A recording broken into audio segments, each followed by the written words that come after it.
Bismillah, alhamdulillah, wassalatu wassalamu ala rasulillah wa ala alihi wa sahbihi wa man walah. Wala hawla wala quwata illa billah.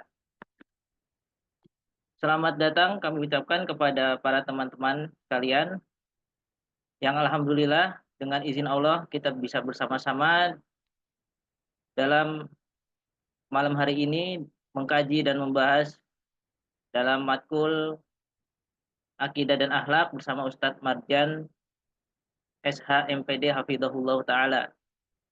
Alhamdulillah, Al Ustadz telah bersama-sama kita, maka kepadanya kami persilahkan.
Eh, Bagaimana, Ustadz? Afwan, antum belum membuka mic-nya?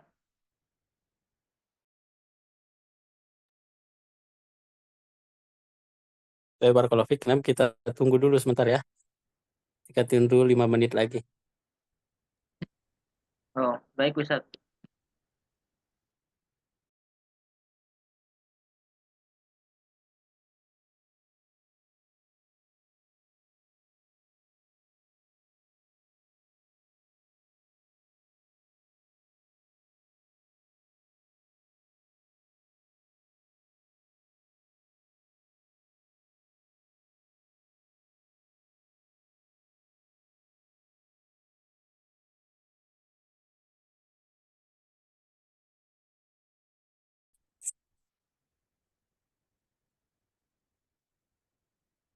Baik, barakallahu fiikum. Alhamdulillahirabbil alamin wassalatu wassalamu ala asyrafil anbiya'i wal mursalin sayyidina wa habibina Muhammadin wa ala alihi wa sahabatihi ajmain wa ba'd.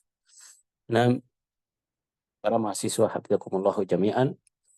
Fa insyaallah hadhihi lailah nah satakunu liqa akhir lana liqa'an akhiran nah li hadal mustawa. Insyaallah pada malam ini pertemuan terakhir kita pada semester kali ini, maka untuk tidak memperlama karena yang akan mempresentasikan tugasnya atau makalahnya pada malam hari ini adalah 4 kelompok. Jadi mohon pada setiap kelompok yang dipresentasikan makalahnya atau tugasnya bisa memaksimalkan waktu sebaik mungkin, bisa memanfaatkan waktu sebaik mungkin. Tapi oleh karena itu, agar tidak lama, karena di sini yang Anda lihat sudah hadir pemateri atau pemakalah, yaitu Al-Akh Komarudin, Muhammad Aji Santoso, Al-Akh Muhammad Al-Fatih, dan yang lainnya. Maka kita perkenankan kepada kelompok yang pertama, yaitu kelompok ketujuh, untuk mempresentasikan makalahnya. Baik, falyatafaddal masykuran wa ma'jur.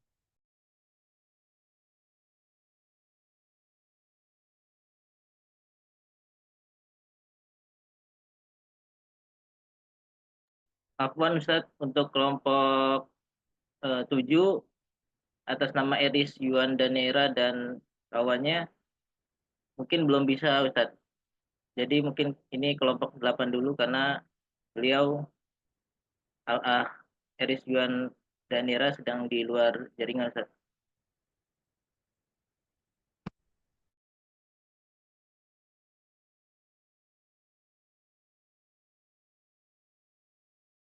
Palah Eris belum masuk ya. Tapi pemakalah satunya adalah Komarudin sudah ada sama kita. Gimana mau lanjut ke kelompok 8 dulu?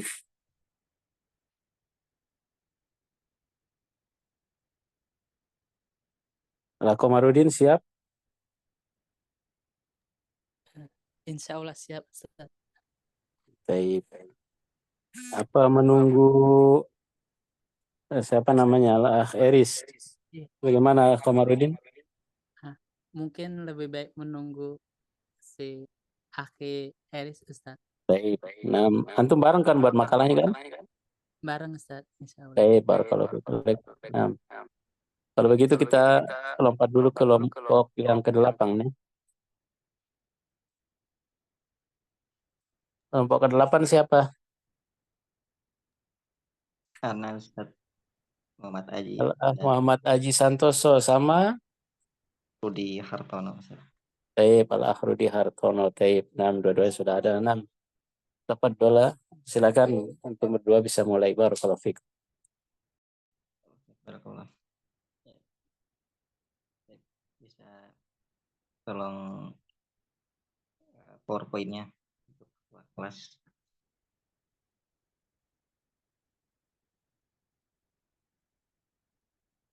Baik, sebentar.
Bismillahirrahmanirrahim.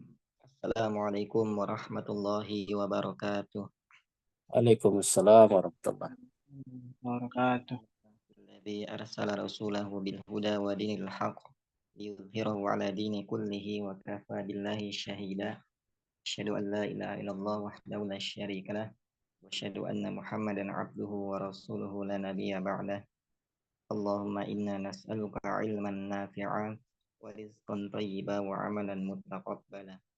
Rabbi shrah li sadri wa yassir li amri wahlul 'uqdatam min lisani yafqahu qawli. Baik, kami dari kelompok 8 yang insyaallah akan mempresentasikan tema pada malam ini, yaitu tentang kontribusi Islam dalam pengembangan peradaban dunia, yang disusun oleh saya sendiri yang bernama Muhammad Aji Santoso dan rekan saya yang bernama Al-Akhi Rudi Hartono.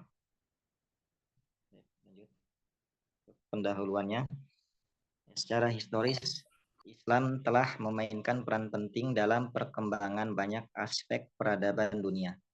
Demikian pula perkembangan peradaban dan pemikiran Islam menunjukkan variasi yang berbeda dalam sejarahnya.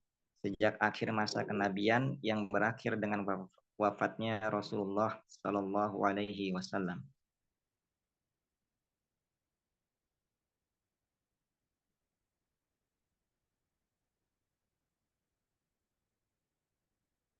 Dan untuk pembahasan, kontribusi Islam adalah sumbangan atau pengaruh agama Islam terhadap berbagai aspek kehidupan, seperti dalam bidang sosial, ekonomi, politik, budaya, dan ilmu pengetahuan. Sebagai agama yang mengajarkan ajaran moral dan etika, Islam berperan penting dalam membentuk nilai-nilai masyarakat yang beradab dan bermartabat. Ruang lingkup kontribusi Islam sebagai agama yang komprehensif, Islam memiliki pengaruh yang sangat luas dan beragam di berbagai bidang kehidupan.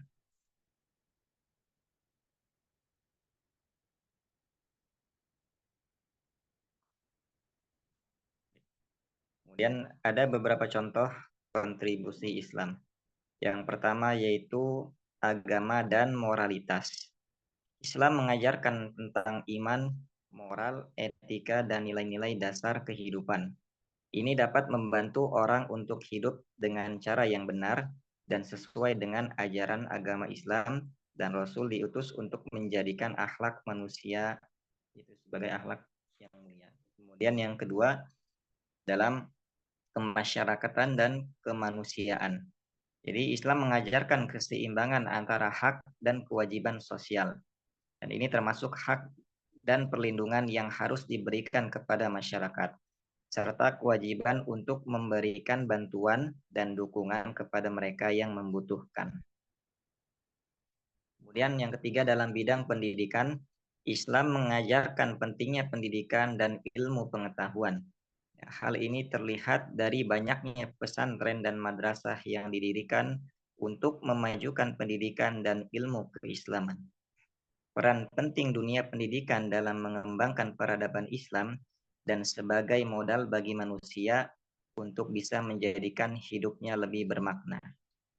Kemudian dan yang keempat yaitu dalam bidang sains dan teknologi. Islam juga memberikan kontribusi dalam bidang ilmu pengetahuan dan teknologi. Contohnya adalah kontribusi Islam terhadap dalam ilmu matematika, kemudian ilmu astronomi, kedokteran, dan teknik. Seperti pengembangan sistem angka Arab dan metode penulisan ilmiah yang masih digunakan sampai sekarang. Kemudian yang kelima yaitu dalam bidang ekonomi. Islam juga memberikan kontribusi dalam bidang ekonomi, seperti sistem zakat, kemudian perdagangan yang adil, dan konsep bisnis yang bertanggung jawab. Jadi secara keseluruhan, Islam memberikan kontribusi yang sangat besar dalam berbagai bidang kehidupan.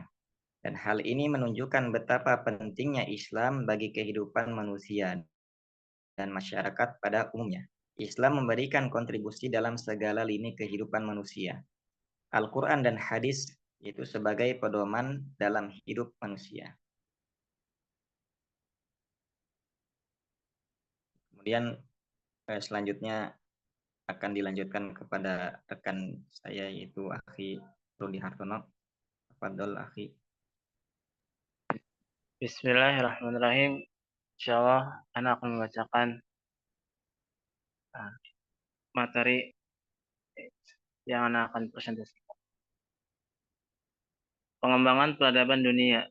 Perkembangan peradaban dunia dapat diartikan sebagai suatu proses yang menyangkut kemajuan dan perkembangan di berbagai bidang kehidupan manusia, antara lain kebudayaan, ilmu pengetahuan, teknologi, politik, ekonomi, sosial, dan lain-lain. Proses ini meliputi penemuan, inovasi, dan perkembangan di berbagai bidang yang mendorong perkembangan peradaban manusia. Kontribusi Islam terhadap peradaban Barat. Secara keseluruhan, Islam memberikan kontribusi yang besar dan penting bagi perkembangan peradaban Barat, baik dalam ilmu alam, matematika, kedokteran, seni, dan arsitektur. Kontribusi Islam terhadap sains dan teknologi. Kontribusi Islam terhadap iptek sangat besar dan berpengaruh signifikan terhadap perkembangan dunia saat itu dan terus berlanjut hingga saat ini. Islam memberikan dorongan yang besar bagi perkembangan ilmu pengetahuan. Rumah ilmu seperti Baitul Hikmah dibangun pada abad ke-8 untuk mendorong pembelajaran dan penelitian. Cendekiawan menulis banyak karya penting dalam berbagai bidang seperti matematika, astronomi, kedokteran, kimia.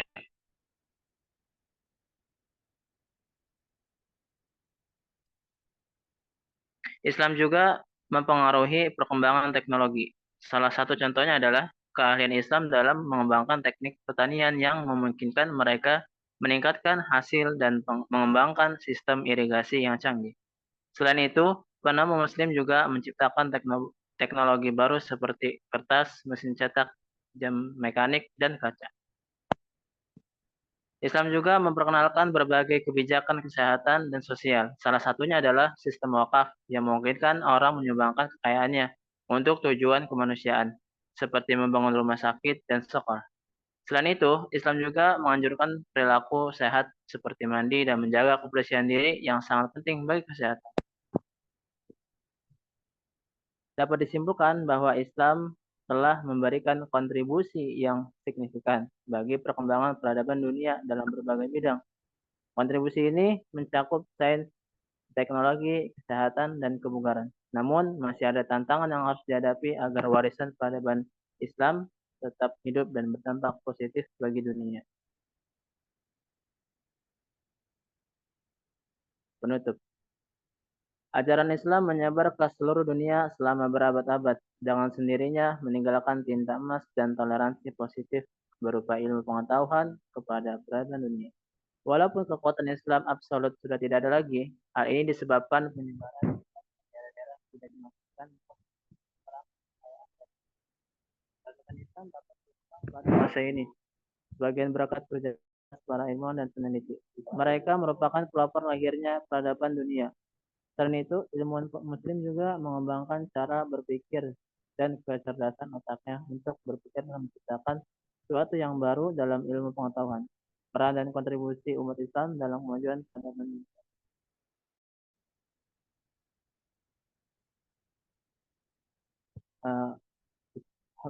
Sisanya anak kembalikan kepada moderator.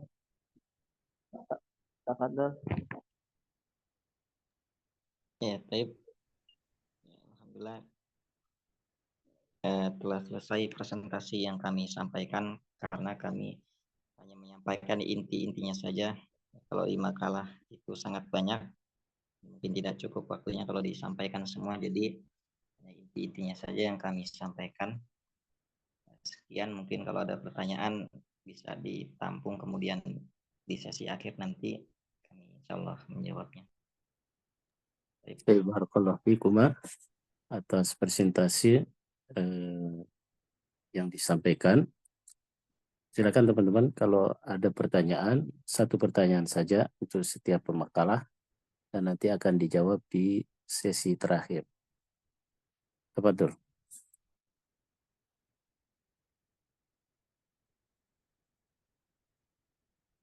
Kalau tidak ada yang bertanya, mungkin lanjut ke kelompok berikutnya.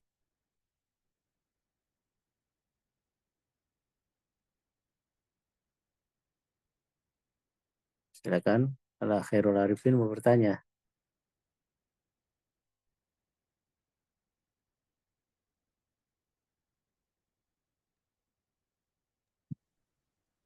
Silakan yang ingin bertanya.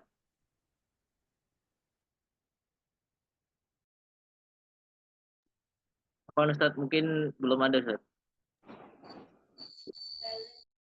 Baik, kalau begitu kita lanjut ke kelompok berikutnya. Kelompok 9, Anda siap? Afwan, Ala mau bertanya. izin bertanya. Oke, tafadhol. Saya izin bertanya, kelompok 8, kira-kira tantangan apa saja yang dihadapi Islam dalam menghadapi perkembangan kontribusinya dalam peradaban dunia ini? Tantangan apa saja yang dihadapi dalam perkembangan peradaban manusia itu?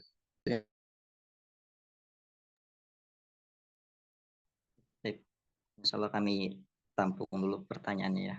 Kurang lebih tantangan kontribusi Islam terhadap peradaban dunia, seperti itu ya, yang dialami oleh kaum muslimin. Kurang lebih pertanyaannya seperti itu. Iya, nah, syukran, jazakallah khairan. Insya Allah nanti kami jawab di sesi akhir saja ya, biar kawan-kawan yang lain takut nggak sempat.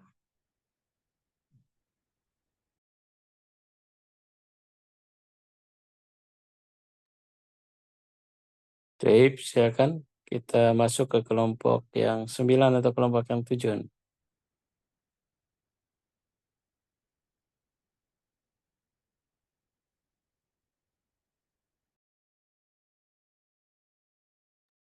Apa Ustaz? Kalau lanjut ke kelompok anak-anak kan kelompok 9 ya. Dikit lagi mau azan. Jadinya pas anak presentasi soal azan itu tabrakan dengan soal azan. Ustaz. Jadi bagaimana ini? Mau dijawab dulu atau bagaimana?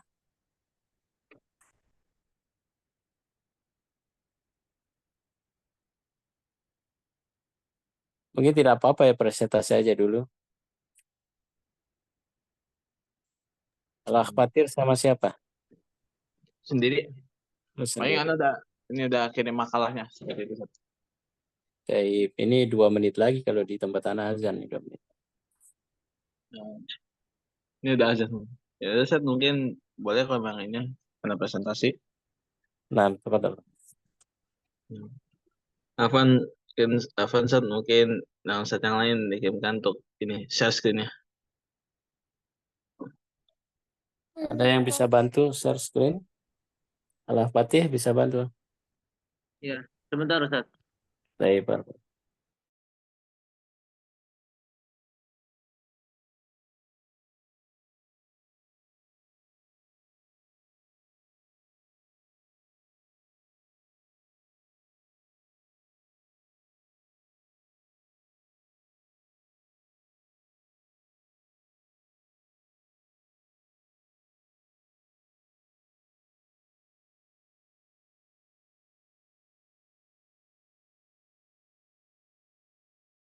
Ya, baik. Bismillahirrahmanirrahim. Assalamualaikum warahmatullahi wabarakatuh. Waalaikumsalam warahmatullahi wabarakatuh. Alhamdulillahilladzi hada li hada wa ma kunna linahtadiya laula an hadanallah. Nashhadu an la ilaha illallah wahdahu la syarika lahu wa nashhadu anna Muhammadan 'abduhu wa rasuluhu. La nabiyya ba'da wa la rasula ba'da. Amma ba'du. Fa inna asdaqal hadits kitabullah wa khairal hadi Muhammad sallallahu alaihi wasallam. Wa syarrul umuri muhdatsatuha. Wa kullu muhdatsatin bid'atun wa kullu bid'atin dhalalah. Kullu dhalalatin finnar. Amma ba'du. Baik, segala puji bagi Allah di mana kita masih diberikan nikmat Allah sehingga kita bisa melaksanakan amal kewajiban dari Allah Subhanahu wa taala melalui nabinya, yaitu menuntut ilmu sebagaimana Nabi bersabda, menuntut ilmu itu wajib bagi muslim dan muslimah. Salawat serta salam kita aturkan kepada suri dan Nabi kita Nabi Muhammad SAW, yang dimana beliau menyampaikan dakwahnya dari zaman jahiliyah hingga zaman ini. Baik, izinkan Ana menyampaikan presentasi malam ini dari kelompok 9, yaitu Ana sendiri dengan nomor kode mahasiswa 2214.23.70. So, pada malam ini Ana akan membawakan presentasi yang berjudul peran dan fungsi masjid dalam pandangan agama Islam. Ya, bismillah. Mungkin Afan langsung bawanya aja. Nah, itu. Jadi, insya Allah Anda bacakan latar belakang. Agama Islam adalah agama dari Allah Subhanahu wa taala yang diturunkan melalui wahyu Allah yang mulia dengan perantara malaikat Jibril alaihissalam, lalu disampaikan oleh baginda Nabi Muhammad SAW melalui talaki atau belajar langsung olehnya. Saat pertama kali baginda Nabi Muhammad datang ke Madinah, beliau langsung mengadakan pembangunan rumah ibadah kaum muslimin, yaitu Masjid Quba, yang dimana sholat di masjid tersebut terdapat keutamaan yang agung dari Allah melalui sabda beliau. Karena melalui masjid akan terbangun pilar-pilar peradaban Islam, baik dari segi muamalah, pemerintahan, pusat keilmuan dan pengetahuan, serta pilar-pilar lainnya, seperti militer dan lain-lain.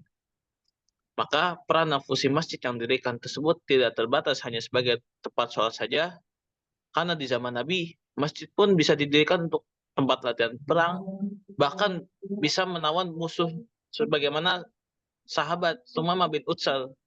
Dulu beliau kafir, lalu beliau ditawan, dan beberapa hari kemudian masuk Islam.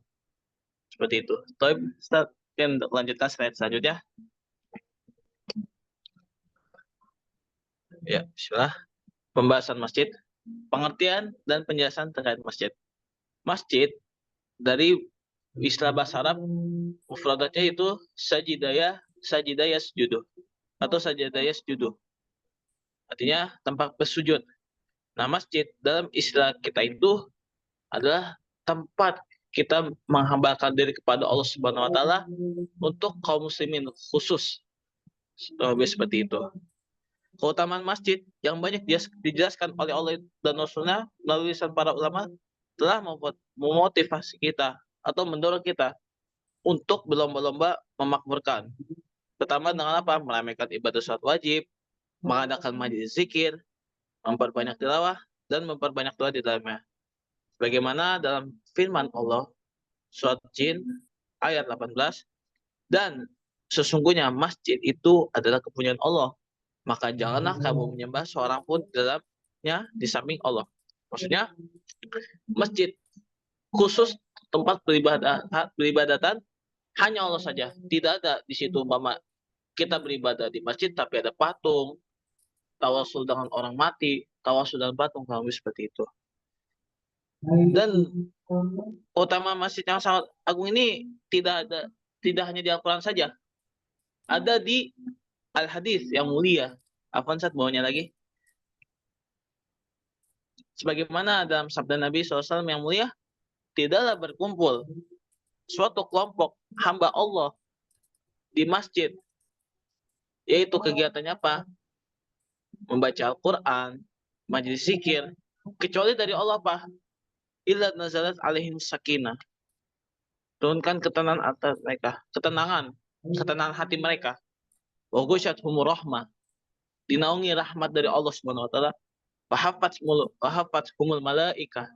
Dikelilingi para malaikat yang mulia, malaikat yang selalu berbakti kepada Allah Subhanahu wa taala dari awal diciptakan sampai nanti kiamat. Serta nanti disebutkan nama-nama mereka di samping malaikat yang mulia. Inilah keutamaan agung masjid.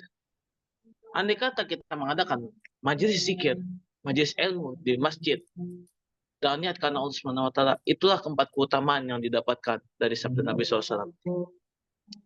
Ya, sebagaimana dalam kitab Asyarut Tafasir dijelaskan bahwa menetapinya untuk melaksanakan ibadah di dalamnya dalam rangka mencari keridhaannya, misal sholat, berzikir pada Allah dan mempelajari ilmu agama, juga termasuk membangun masjid, menjaga dan memeliharanya. Tapi Ustaz, afwan lanjutan. Peran dan fungsi masjid. Mungkin Anda lanjutkan dengan cara simpel. Kemakmuran masjid itu dengan cara membuat nyaman jamaahnya, meningkatkan kualitas dan fasilitas jamaah, serta mendorong semangat kaum muslimin untuk memakmurkan masjid di masing-masing tempat. Sehingga tujuan peran dan fungsi masjid menjadi terlaksana dengan baik dan lancar. Begitu pentingnya peran masjid dalam kehidupan kaum muslimin yang tak bisa dianggap remeh walau hanya sekedar nasihat semenit atau hanya sekedar TPQ kecil. Karena dapat kegiatan masjid berupa ibadah dan dakwah sangat membawa pengaruh besar untuk umat di sekitar kita. Bukan hanya peran masjid yang kita tingkatkan, tetapi fungsi-fungsi yang perlu diperhatikan dalam menggapai tujuan masjid diantaranya Center Penyebaran Dakwah Agama Islam melalui para alim ulama Rabbanin. Makanya kita tidak jarang sering kali menemukan kajian-kajian ilmiah dimanapun masjid berada. Ada ustadz yang khusus mengisi kajian ilmiah. B. Tempat mendukung kemajuan ilmu pendidikan dan pengetahuan melalui majelis kajian ilmu, mulazamah asatis atau masyayikh, atau tempat pendidikan Quran. Seperti itu. Ini yang kita kenal sekarang. C. Tempat diskusi atau musyawarah membahas maslahat umat melalui keorganisasian pengurus masjid dengan istilah DKM. Insya Allah hampir di semua masjid ada namanya DKM. Itulah fungsinya untuk membahas kemaslahatan umat. Nah, sayangnya, ini yang kita perlu perhatikan. Sayangnya, sering berjalannya waktu, masjid yang awalnya khusus untuk kaum muslimin, lama-kelamaan terkesan masjid itu dibangun tujuan hizbi, golongan. Makanya, mungkin kita nggak jarang juga menemukan masjid NU. Mungkin di sini kalau masjidnya NU untuk umat muslim nggak apa-apa. Tapi masjid NU di sini diistilahkan harus ikut yang NU. Atau kita nggak ikut ajaran NU dibilang apa. Seperti itu. Itu yang kita sayangkan. Hizbi di sini maksudnya harus mengikuti golongan itu. Baik ibadahnya, kegiatannya. Seperti itu. Bahkan masjid yang hizbi ini bisa lebih parah lagi. Digunakan untuk menjebak kaum muslimin. Sebagaimana kaum munafikin di zaman Nabi membangun masjid Dirar hanya untuk mencelakakan umat muslim di zaman itu. Maka untuk beramal soleh, memakmurkan masjid, penting juga dengan niat yang baik dan tulus karena Allah Subhanahu wa taala, bukan karena dunia atau niat jahat kepada kaum muslimin. Tapi Ustaz lanjut lagi, kan? Ya mungkin karena penutup, sekian dari Ana, sekian makalah dari Ana, mohon maaf bila kata-kata yang salah dan kurang berkenan di hati para asatiz.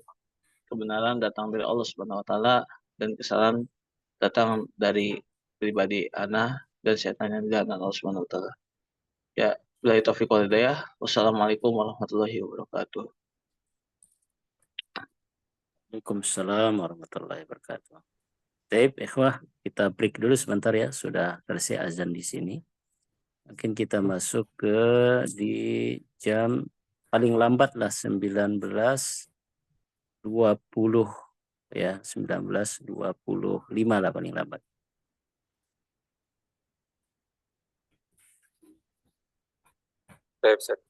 Nah, barakallahu fiik. Kita langsung masuk ke kelompok yang apa nih? Kelompok 10. Boleh Ustaz, saya Nah, baik, silakan Al-Fatih. Ustaz. Bismillah. Alhamdulillah wassalatu wassalamu ala Rasulillah.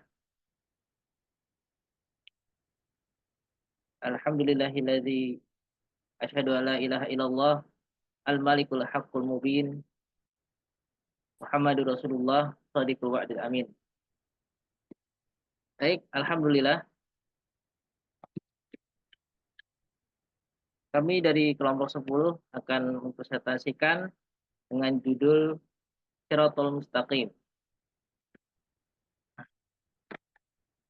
Dengan saya sendiri yaitu Muhammad Al-Fatih yang akan menjelaskan kepada antum semua.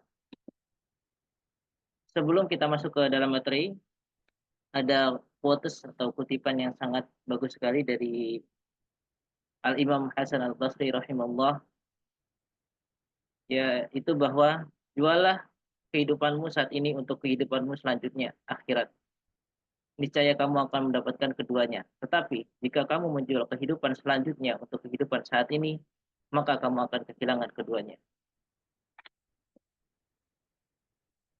Untuk itu, kita langsung saja kepada pendahuluan yang akan membahas tentang Shirathul Mustaqim. Pada pendahuluan ini kami akan menyebutkan latar belakang masalah kenapa kita penting membahas tentang Shirathul Mustaqim ini. Yaitu karena sebab adanya kesalahpahaman sebagian kaum muslimin tentang makna sebenarnya Shirathul Mustaqim. Di antaranya ada yang beranggapan bahwa Shirathul Mustaqim itu adalah jembatan yang menyeberang, yang membentang di atas api neraka yang ukurannya lebih kecil dari sehelai rambut, sebagaimana yang dijelaskan dalam banyak hadis. Padahal yang dimaksud dari jembatan itu adalah as-sirat dan bukan Shirathul Mustaqim. Adapun Shirathul Mustaqim sendiri maksudnya adalah merupakan jalan petunjuk di dunia yang dilalui oleh setiap manusia untuk mempersiapkan keselamatan dan kebahagiaan seorang hamba di kehidupan akhirat kelak. Kemudian untuk pembahasannya sendiri kita mulai dengan pengertian Shirathul Mustaqim. Adapun menurut bahasa, sirat artinya jalan dan mustaqim artinya lurus. Menurut Imam At-Tabari rahimahullah, maknanya adalah jalan yang jelas, tidak ada kebengkokan di dalamnya. Jadi Shirathul Mustaqim itu adalah jalan yang jelas. Dalam beragama kita mengikuti jalan tersebut. Dalam beragama Islam sendiri kita kan punya istilahnya itu punya patokan. Punya patokan agar kita tidak melenceng. Itu patokan kita itu Quran dan Sunnah. Nah, Shirathul Mustaqim ini adalah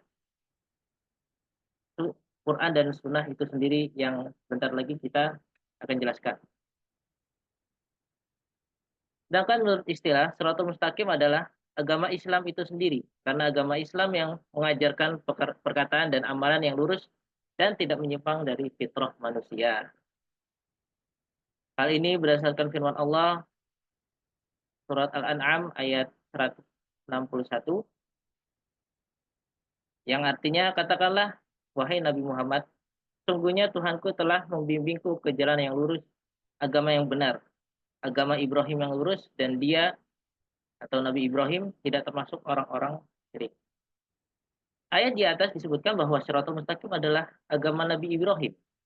Dan dalam ayat yang lain, agama Nabi Ibrahim adalah Islam, yaitu Al-Imran ayat 7. Adapun dari para ulama lain juga menyebutkan bahwasanya penafsiran tentang Shiratal Mustaqim ada banyak. Di antaranya Kitabullah, dan yang kedua itu Islam yang telah kita sebutkan tadi. Yang ketiga adalah Al-Haqq. Dan yang keempat adalah Nabi dan kedua sahabatnya, yaitu Abu Bakar dan Umar. Untuk komentar tentang penafsiran Shiratal Mustaqim ini, Imam Ibnu Katsir rahimahullah telah berkomentar bahwa semua pengertian di atas benar karena saling melengkapi satu sama lainnya. Kemudian kita beralih kepada pembahasan hidayah menuju Shiratal Mustaqim. Dalam Islam sendiri, hidayah ada dua macam, yaitu hidayah untuk masuk Islamnya non-Muslim dan hidayah saat seseorang sudah menjadi Muslim. Maksudnya bagaimana? Kita akan jelaskan selengkapnya. Syekh As-Sa'di pernah menyatakan atau menyebutkan bahwa hidayah ke dalam Islam yaitu memilih Islam sebagai agama dan meninggalkan agama yang lainnya. Sedangkan beliau melanjutkan hidayah di dalam agama Islam itu mencakup hidayah untuk mengamalkan seluruh tuntunan yang ada dalam agama Islam secara rinci, baik teori dan amalan. Kemudian kita beralih kepada mereka yang telah meniti Shiratal Mustaqim. Shiratal Mustaqim adalah jalannya orang-orang yang telah Allah beri nikmat. Allah Ta'ala berfirman, Shiratal Mustaqim itu jalan-jalan yang orang telah engkau beri nikmat kepada mereka. Al-Fatihah ayat ke-6. Lalu siapakah orang-orang yang telah Allah beri nikmat yang dimaksud dalam ayat di atas? Hal ini subhanallah, Masya Allah, telah dijelaskan oleh firman Allah dalam ayat yang lain, yaitu, dan barang siapa yang mentaati Allah dan Rasulnya, mereka itu akan bersama-sama dengan orang-orang yang dianugerahi nikmat oleh Allah, yaitu para nabi, para siddiqin, orang-orang yang mati syahid, dan orang-orang soleh, dan mereka itulah teman yang sebaik-baiknya. Quran Surat An-Nisa ayat 69. Sehingga Shiratal Mustaqim telah ditempuh oleh para nabi, para siddiqin, syuhada, dan sholihin. Dan bagi orang-orang yang meniti jalan para siddiqin, syuhada, dan sholihin itu termasuk orang-orang yang berada dalam Shiratal Mustaqim. Kemudian untuk penutup dan kesimpulan, kita sebutkan bahwasanya Shiratal Mustaqim terkadang disandarkan kepada Allah dan terkadang disandarkan kepada orang-orang yang menitinya. Disandarkan kepada Allah misalnya dalam firman Allah Subhanahu wa taala yang artinya, dan bahwa yang kami perintahkan ini adalah jalanku yang lurus. Surat Al-An'am ayat 153. Demikian juga firman-Nya, dan sesungguhnya kamu benar-benar memberi petunjuk kepada jalan yang lurus, yaitu jalan Allah yang mempunyai jalan Allah yang kepunyaannya segala apa yang ada di langit dan apa yang ada di bumi. Surat Asy-Syura ayat 52 sampai 53. Disandarkan kepada Allah karena dialah yang membuat syariat jalan tersebut, menunjukkan kepada jalan tersebut, dan yang menjelaskan kepada manusia tentang jalan tersebut. Penyandaran kepada Allah adalah penyandaran dalam bentuk kemuliaan, serta menunjukkan bahwa jalan tersebut mengantarkan kepada Allah Ta'ala. Demikian, mungkin itu yang saya sampaikan, yang bisa saya sampaikan. Sebelum saya tutup dengan pantun. Jalan-jalan, sebentar. Saya tutup dengan pantun, yaitu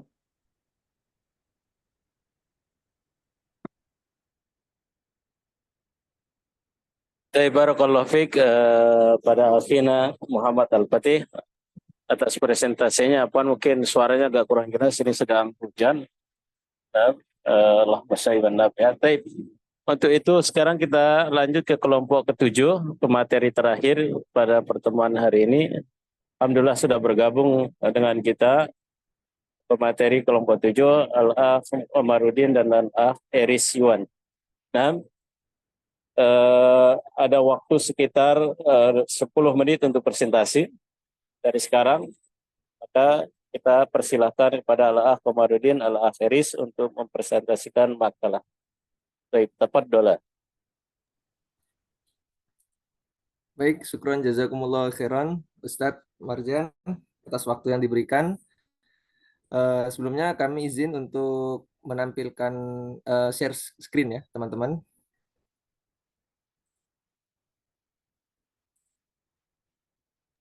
Baik, silahkan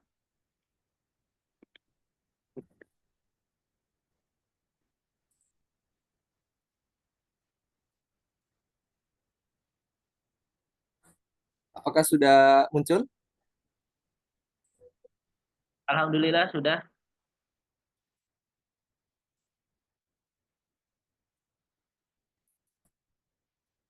Baik, bismillahirrahmanirrahim. Assalamualaikum warahmatullahi wabarakatuh. Waalaikumsalam warahmatullahi wabarakatuh. Alhamdulillah, salatu wassalamu ala rasulillah wa ala alihi wa ashabihi wa man wala amma ba'd. Baik, kami dari kelompok 7 langsung saja untuk mempersingkat, menghemat waktu, akan mempresentasikan tentang Islam dan tantangan modernisasi. Kelompok 7 beranggotakan saya sendiri, Eris, bersama Mas Komarudin. Penjelasan pertama, saya mulai sendiri ya. Pendahuluan, akhir-akhir ini manusia mengalami perubahan sosial yang sangat cepat, hingga hampir dalam berbagai sektor kehidupan. Perubahan dan pergeseran pada masyarakat ini merupakan hal yang wajar. Namun ini sangat berpengaruh dan menyebar dengan sangat cepat, yang salah satunya disebabkan karena adanya komunikasi modern. Modern berarti terbaru atau mutakhir. Modernisasi secara etimologis berasal dari bahasa Latin yaitu modo dan ernus. Modo artinya cara, sedangkan ernus berarti menunjuk pada adanya periode waktu masa kini. Jadi singkatnya, modernisasi merupakan proses pergeseran sikap, mentalitas, atau cara berpikir sebagai masyarakat sesuai dengan tuntutan zaman, yaitu ke arah yang lebih maju atau terkini. Latar belakangnya seperti yang telah kita ketahui, Islam tidak pernah mengekang penganutnya untuk melakukan modernisasi dengan berkreasi dan berinovasi demi kemajuan teknologi. Justru Islam sangat mendukungnya karena ini merupakan anugerah dari Allah Ta'ala untuk kemaslahatan umat manusia, khususnya dalam rangka membantu dan memudahkan penyebaran agama yang rahmatan lil alamin ini. Semua itu dibolehkan oleh syariat selama tidak melanggar aturan-aturan Islam. Adapun modernisasi dalam artian inovasi dan kreasi pada masalah prinsip dalam agama Islam, ini maka tentunya hal ini tidak diperbolehkan. Namun sebagian umat Islam sendiri, khususnya di negara ini, masih belum bisa membedakan antara berinovasi dan berinovasi dalam ritual-ritual ibadah. Yang pertama, modernisasi dalam aspek keagamaan dan pemikiran. Sejarah Islam dalam arus modernisasi. Sebelum kebangkitan Nabi sebagai utusan Allah, masyarakat Mekah menganut dua ideologi, yaitu Al-Hanifiyah atau yang mempertahankan tauhidnya dan kaum musyrikin.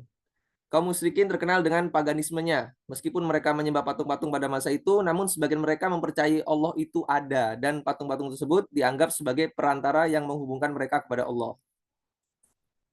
Selain pengakuan mereka tentang adanya Allah, kaum musyrikin pada waktu itu juga mempercayai bahwa pencipta alam semesta ini adalah Allah Subhanahu wa taala. Hal ini sesuai dengan firman Allah, "Ma na'buduhum illa liyuqarribuna ilallahi zulfa."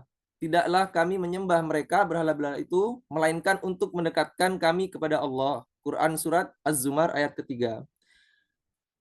Dan Allah berfirman juga, "Wala in sa'altahum man khalaqas samawati wal arda la yaqulunna Allah." Jika engkau tanyakan kepada mereka siapa yang menciptakan langit dan bumi, niscaya mereka menjawab Allah. Quran Surat Luqman ayat 25. Kepercayaan mereka ini dalam bahasa akidah disebut Tauhid Rububiyah. Mereka percaya bahwa Allah itu pencipta alam, yang menghidupkan, yang mematikan, dan sebagainya. Itu sama dengan kaum muslimin ya. Cuman yang membedakan dengan kita adalah bagaimana mereka tidak mengikuti apa yang diperintahkan Allah di sisi ibadahnya. Itulah yang ada dalam pembahasan tauhid uluhiyah yang membedakan antara kaum musyrikin dengan orang-orang mukmin. Pada abad pertengahan Islam mengalami masa keemasan, kemudian menjadi pondasi bagi modernisasi di Eropa. Namun setelah masa keemasan dunia Islam mengalami masa kemunduran yang diakibatkan oleh dominasi kekuatan kolonial atau penjajahan ya, serta kurangnya inovasi dalam bidang teknologi yang menjadikan perkembangan Islam tidak secepat agama lain. Banyak sekali cendekiawan dari bangsa ini yang mengagumi pemikiran-pemikiran Barat untuk menggantikan Islam. Bahkan sebagian dari mereka adalah orang Islam sendiri. Masuknya penjajah Barat ke negeri Muslim merupakan awal dari langkah mereka dalam upaya mengikis keyakinan umat Islam. Imperialis Barat tidak hanya merampas kekayaan alam semata, namun mereka juga merampas akidah mereka. Dalam masalah pemikiran, sebagian mereka dari kelompok cendekiawan sangat gigih dalam menyebarkan paham-paham Barat tersebut ya melalui buku, tulisan, media massa, dan lainnya. Bahkan hingga ke lembaga-lembaga pendidikan tinggi. Mereka menjadikan sesuatu yang baru, indah, agar umat Islam bisa meninggalkan keislamannya.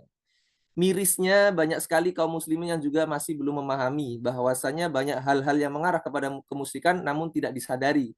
Karena kemusyrikan tidak hanya tentang beribadah di luar ajaran Islam, seperti mempercayai roh-roh leluhurnya, meminta tolong kepada jin atau benda-benda mati, namun tidak kalah bahayanya yaitu musyrik dalam ideologi atau pemikiran. Misalnya meyakini kebenaran pemikiran orang kafir yang jelas-jelas sangat bertentangan dengan ajaran agama Islam. Yang kedua, modernisasi dalam aspek konsep modernisasi dalam perspektif Islam. Selanjutnya akan dijelaskan oleh Mas Komarudin, silakan. Bismillah. Jazakallah khair untuk saudara. Bismillahirrahmanirrahim. Yang kedua, konsep modernisasi dalam perspektif Islam. Islam tidak menolak modernisasi secara absolut.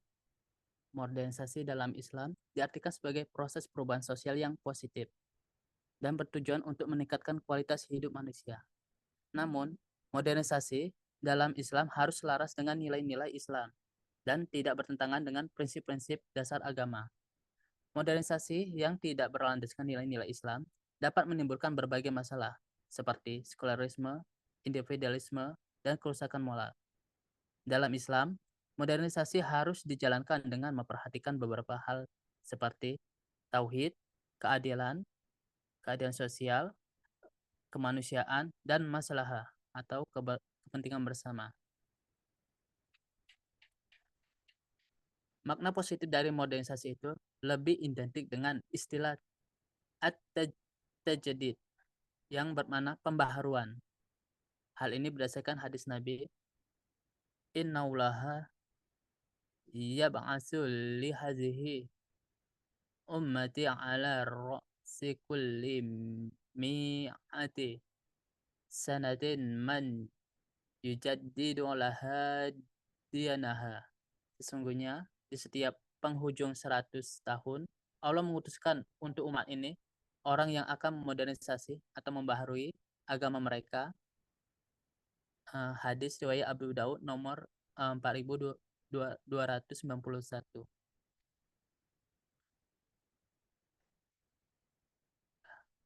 At-tajdid secara istilah.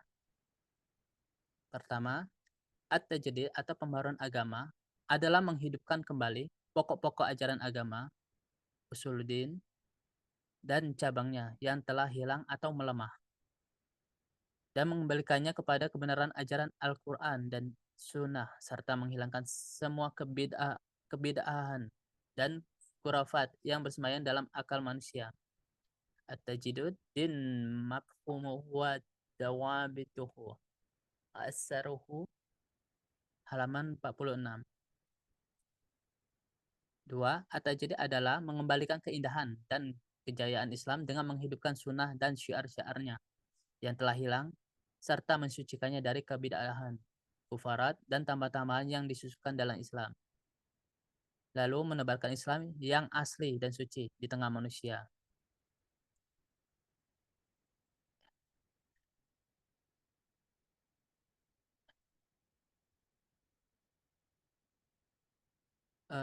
Yang ketiga, konsep modernisasi menurut ajaran liberal merupakan sunatullah bahwa tidak semua manusia dapat menerima Islam. Sebagian dari mereka dapat menerima apa adanya. Sebagian lainnya masih meragukan bahkan menolak mentah-mentah. Allah berfirman, Inna hadaina sabila imma syakiron wa imma kafura. Sesungguhnya kami telah menunjukkan jalan yang lurus. Ada yang bersyukur dan ada pula yang kafir membangkang. Quran Surah Al-Insan ayat ketiga. Orang-orang yang menolak ini adalah mereka yang terpengaruh oleh way of life kalangan non-muslim atau al-mutaqarribun atau kebarat-baratan. Mereka sangat mengagumi kemajuan peradaban barat beserta gemerlapnya kehidupan yang serba materialistik dan selalu mengedepankan logika dari teks-teks syariat. Golongan ini hampir mirip dengan non-muslim dalam sudut pandang, metode dan gaya hidupnya. Golongan ini juga menganggap bahwa Islam telah usang sehingga perlu adanya penafsiran ulang, yang akhirnya mereka berusaha menundukkan ajaran Islam di bawah nilai-nilai pemahaman barat yang berbasis nalar logika. Lalu mereka dikemas dengan slogan pembaharuan atau modernisme. Di antara propaganda mereka adalah serang-serangan terhadap sunnah Nabi Shallallahu Alaihi Wasallam. Mereka menyebarkan keraguan padanya, bahkan pada sebagian ayat-ayat Al-Quran. Mereka juga memisahkan antara urusan agama dengan urusan kenegaraan, atau yang disebut biasanya sekularisme, memasukkan sejarah Islam, serta mendakwakan ajaran pluralisme. Jadi modernisasi yang mereka pahami ini tak sejalan bahkan bertolak belakang dengan konsep modernisasi Islam yang benar. Bangsa-bangsa Barat menggunakan berbagai cara dalam mempropagandakan ideologi sekulernya. Bahayanya, mereka menyusupkan paham-paham mereka tidak hanya di perguruan tinggi umum saja, namun hingga ke dalam perguruan tinggi Islam. Bahkan dewasa ini, ormas-ormas Islam pun menjadi target sekularisasi mereka. Prinsip-prinsip mereka yang ditanamkan diantaranya yaitu, yang pertama, kebenaran itu tidak mutlak, namun relatif. Kedua, kebenaran itu tergantung dari sudut mana melihatnya. Ketiga, setiap informasi tidak ada yang kebal kritik. Keempat, bila ingin melihat sesuatu yang dengan jernih, maka harus keluar dari bagian yang dilihat. Yang kelima, kebebasan berpendapat sangatlah penting. Cara-cara mereka dalam menanamkan prinsip-prinsip tersebut sangat halus, indah, dan rapi. Mereka mengawali dengan bekerja sama dalam bidang pendidikan dan penelitian. Lalu, pemberian beasiswa untuk belajar di negara-negara barat. Mereka sangat paham tentang mentalitas orang timur, yang mereka sangat bangga ketika mereka memiliki kesempatan belajar di negara-negara barat. Sarang orientalis Yahudi dan Kristen fundamentalis. Setelah mereka menuntaskan pendidikannya, mereka mengajarkan kembali paham-paham yang mereka terima kepada masyarakat di negerinya. Dan mereka akan dijadikan sebagai rujukan oleh masyarakat. Dapat dibayangkan bagaimana pemahaman umat ini di masa mendatang jika agenda barat ini tidak dibendung. Untuk selanjutnya, Oke, Taufik, mengingat waktu kita tinggal sebentar, mungkin bisa dibaca kesimpulannya coba ya. Mohon maaf Ustadz, suaranya putus-putus Ustadz. Waktu kita adalah kemarin ini karena tinggal sebentar lagi, mungkin bisa langsung ke kesimpulan saja ya. Oh iya, baik Ustadz. Barakallahu fiik. Wafikum barakallah.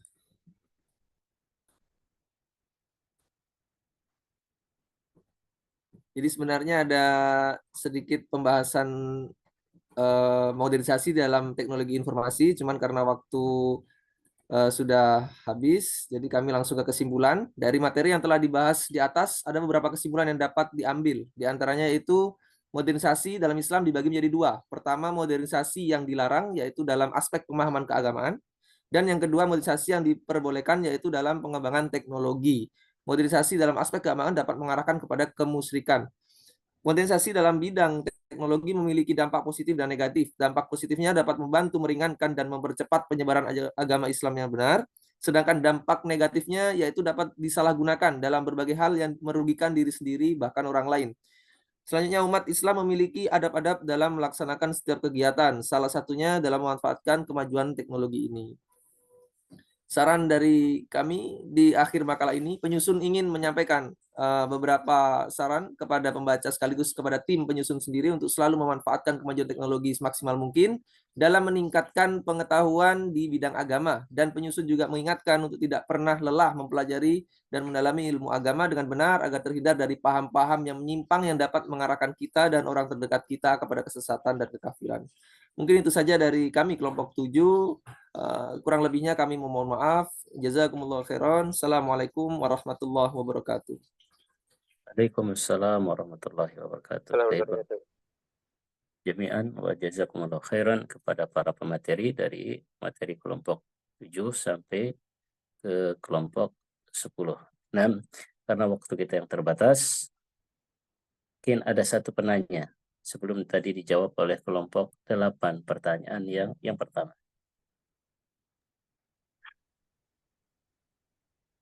Ala Khairul Arifin mau bertanya?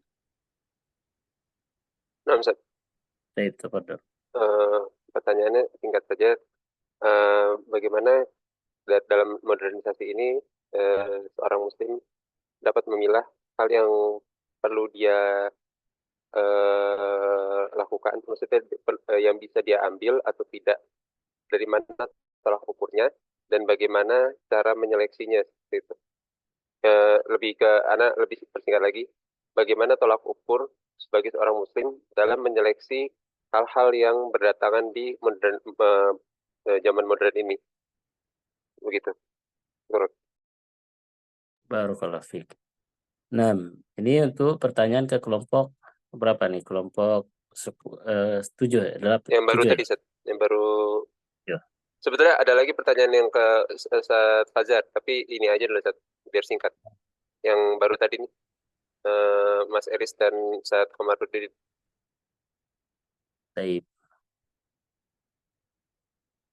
Baik, cukup 2 pertanyaan dulu. Waktu kita 10 menit lagi. Mungkin pertanyaan yang pertama tadi bisa dijawab oleh kelompok 8. Silakan. Pertanyaan yang pertama yaitu tentang tantangan kontribusi Islam dalam peradaban zaman saat ini ya. Pertama, kalau menurut kami yaitu kurangnya minat belajar kaum muslimin itu sendiri. Karena mengambil perkataan dari Imam Syafi'i rahimahullah, man arada dunya fa'alaihi bil ilm, man arada al akhirah fa'alaihi bil ilm, wa man arada huma fa'alaihi bil ilm. Jadi barang siapa yang menginginkan dunia maka dia harus mempunyai ilmu. Kemudian barang siapa yang menginginkan akhirat dia harus mempunyai ilmu, dan siapa yang menginginkan keduanya maka dia juga harus mempunyai ilmu dunia dan akhirat. Jadi kita bercermin dari negara Jepang dulu ketika dijatuhkan bom Hiroshima dan Nagasaki, itu yang mereka cari pertama kali adalah guru, bukan panglima perang atau lainnya, karena mereka tahu pentingnya seorang guru. Jadi satu ilmu ini akan memperoleh ilmu-ilmu yang lain dalam bidang ilmu dunia maupun tentunya ilmu akhirat. Kita karena sebagai umat Islam ya pasti harus ilmu dunia dan akhirat dua-duanya. Jadi banyak kaum muslimin yang memang malas belajar, mungkin kurang minatnya pendidikan, padahal seandainya mau belajar terus-menerus, insya Allah akan menjadi negara yang cerdas rakyatnya, kemudian banyak para ilmuwan dari negara Indonesia sendiri mungkin atau kaum muslimin lainnya.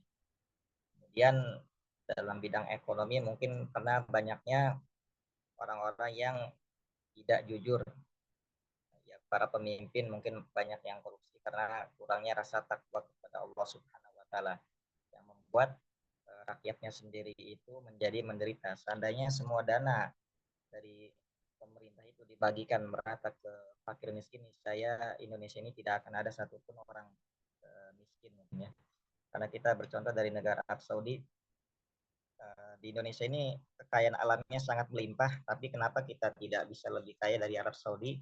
Karena kurangnya rasa takwa kepada Allah Subhanahu wa taala. Ana mengutip perkataan dari Ustadz Firanda Andirja, di Arab itu kata Ustadz Firanda orangnya pemalas sebenarnya. Beda dengan Indonesia yang rajin semuanya diekspor, bahkan TKW TKI diekspor. Tapi itulah karena kurangnya rasa takwa kepada Allah sehingga banyak yang korupsi, akhirnya rakyat yang menjadi korban tidak tersalurnya dana-dana bantuan dan lain sebagainya. Jadi banyak para pejabat yang mementingkan dirinya sendiri dibandingkan mementingkan rakyatnya. Akhirnya itu yang menghambat kaum muslimin zaman sekarang mungkin kurang kontribusinya dalam bidang pendidikan juga. Kemudian karena hubud dunia, korohiyatul maut dan cinta dunia dan takut kematian. Seperti saudara-saudara kita yang ada di Palestina mungkin kenapa masih banyak yang cuma melihat saja padahal di sana sedang terjadi perang.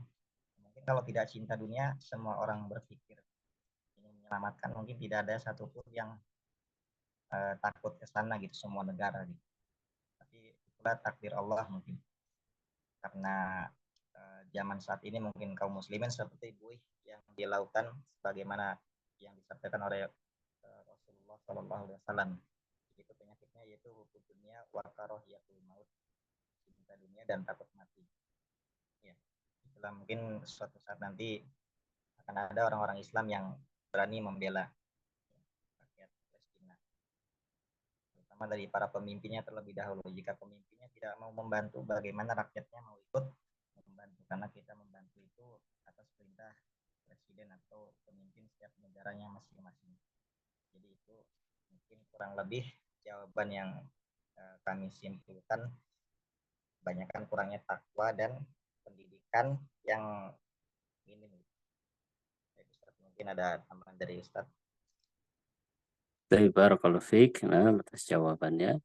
Sebelum tanggapi, kita langsung ke pertanyaan yang kedua nanti yang akan dijawab oleh kelompok 7. Silakan Pak Komarudin dan Al Eris. Baik, terima kasih Ustadz. Menurut pandangan kami Ustadz ya, jadi karena kami juga masih sedikit ilmunya, bagi kami, pengalaman kami juga, sebenarnya parameter mana yang istilahnya Islam yang benar gitu ya, pemahaman yang benar, itu sebenarnya berawal dari diri kita dulu, bagaimana kita mempunyai keinginan yang kuat untuk mempelajari agama Islam itu sendiri. Gitu ya. Pastinya itu adalah peran dari taufik yang diberikan oleh Allah Subhanahu wa taala, karena tidak menjamin meskipun seseorang itu di lingkungan yang mendukung ya, misalnya keluarganya atau tetangganya itu sudah mengenal sunnah misalnya, tapi itu belum tidak menjamin ya, karena saya lihat sendiri banyak sekali orang-orang yang lahir di lingkungan yang sangat mengenal sunnah, sangat memahami bagaimana mengikuti Rasulullah SAW. Cuman mereka malah anak-anak mereka malah jauh dari kata sunnah gitu ya.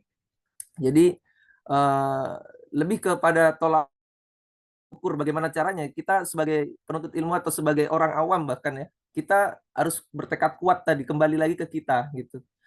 Dan kita tidak mungkin bisa menyuruh orang untuk berubah gitu ya. Dan itu hanya bisa kita mulai dari diri kita dan keluarga kita, dari anak-anak kita. Mungkin teman-teman kita belum tahu mana yang paham yang benar. Mungkin mereka menganggap apa yang mereka pelajari itu sudah benar bagi mereka. Jadi ini peran orang tua gitu kan. Ini peran orang tua yang juga membantu gitu ya. Membantu apa istilahnya menjelaskan mana yang benar. Ini nak, ini yang benar, ini yang salah nak gitu kan. Cuman dari sini kan kita tidak bisa ya mengatur orang tua lain ya. Itu berangkat dari diri kita saat ini yang udah kenal, dan itu insya Allah cara yang mungkin efektif gitu ya. Itu mungkin dari saya, Ustadz.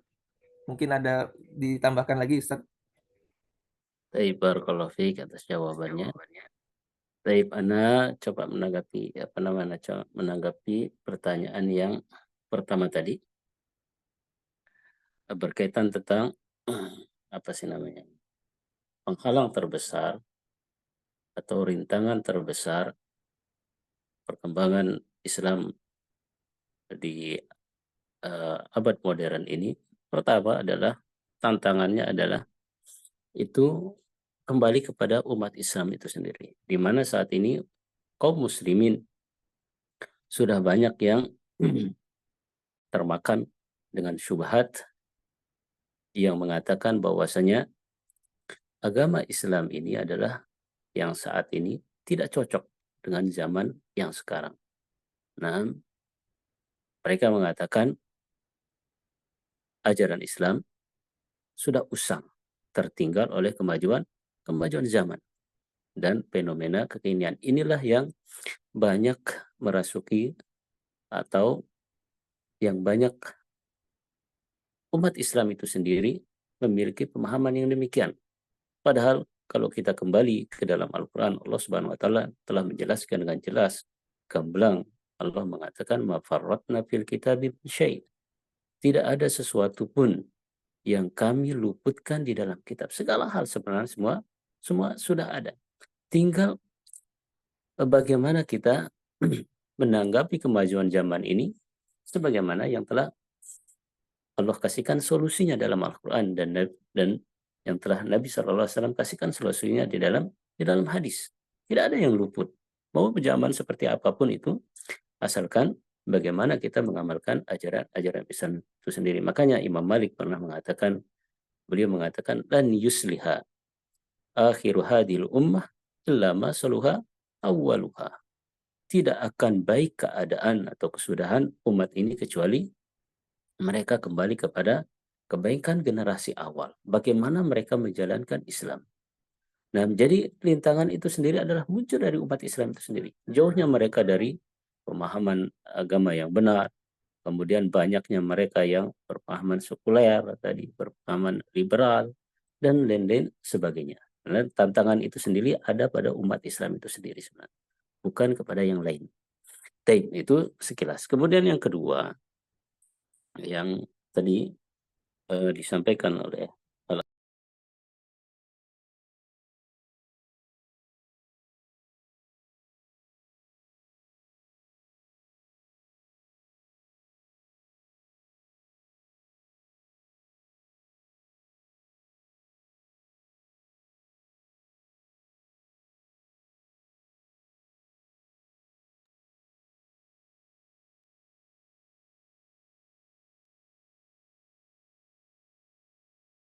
Gimana, Ustaz? Kayaknya ke-mute itu antum, mic antum. ini baru ke-mute atau gimana? Tadi yang disampaikan oleh, nah langsung hilang gitu. Oh, tape. Nah, sampai mana tadi? Pertanyaan yang kedua ya? Nah, Ustaz. Nah, tolak ukur tadi, apa sih namanya? Nah, tolak ukur. Nah, sebagaimana tadi benar yang disampaikan oleh saudara kita Al-Akhiris, kembali kepada individu muslimin itu sendiri. Bagaimana dia mempelajari agama Islam itu dengan cara yang benar. Bagaimana agama Islam yang benar? Ya sesuai yang dibawa oleh Nabi SAW. Tanpa ada penambahan, tanpa ada pengurangan sedikit pun. Makanya Syekhul Islam Ibnu Taimiyah pernah mengatakan bahwasanya ajaran agama Islam itu merupakan kebutuhan pokok manusia. Merupakan kebutuhan pokok seorang manusia yang tidak mungkin bisa dilepaskan. Oleh karenanya, tidak mungkin kita bisa menjalankan agama Islam itu dengan benar kecuali dengan kembali pada pembawa risalah agama itu sendiri, yaitu para nabi dan para rasul. Bagaimana mereka menjalankan agama, bagaimana mereka mempraktekkan agama, dan kemudian bagaimana para sahabatnya menjalankan agama yang diajarkan oleh Nabi. Semuanya kembali kepada Itu makanya hal yang paling penting adalah bagaimana kita mempelajari agama Islam dengan cara yang benar, dengan pemahaman yang benar, dengan juga pelaksanaan atau praktekan agama tersebut sesuai dengan apa yang dicontohkan oleh Nabi Shallallahu Alaihi Wasallam.